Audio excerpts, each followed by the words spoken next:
तयार होतं कशाचा प्रकार आहे? मातीचा प्रकार आहे तो कशाचा? आणि त्या मातीचे एक वैशिष्ट्य आहे.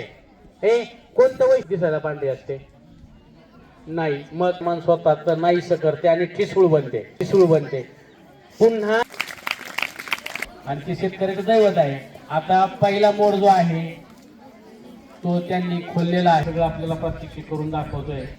आता मोठे गाईड आणि आहे आणि आता साच्या खोलणार आहेत आणि त्यातून सुंदर मूर्ती बाहेर येणार आहे. त्याचे रंगवले निघणार आहेत. कसे रंगवले माहित नाही आपल्याला, पण रंगवले निघणार आहेत. आता बैल साच्यामधून बाहेर येतोय आणि अतिशय सुंदर बैल बाहेर निघलाय.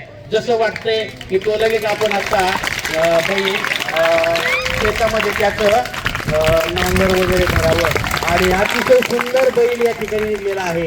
अतिशय सुंदर असा बैल बाहेर काढलेला आहे. अगदी छान. त्या बैलाचं स्वागत टाळ्यांनी करा आणि ओमचं अभिनंदन करा टाळ्यांनी जोरात. बैल या ठिकाणी ओमने तयार केलेला आहे साच्याच्या माध्यमातून.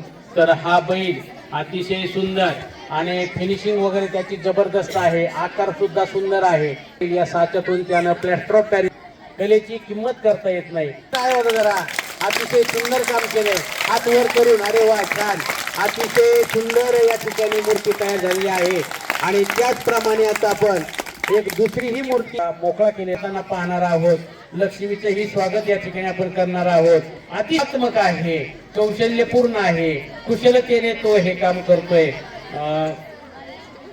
त्यानं ती ओम यानं प्लॅस्टर ऑफ अरे वा छान. किती सुंदर मूर्ती तयार केली त्यानं. अतिशय छान मूर्ती तयार झालेली आहे. प्रतीक जीवनामध्ये प्रकाश आणि कलापूर्ण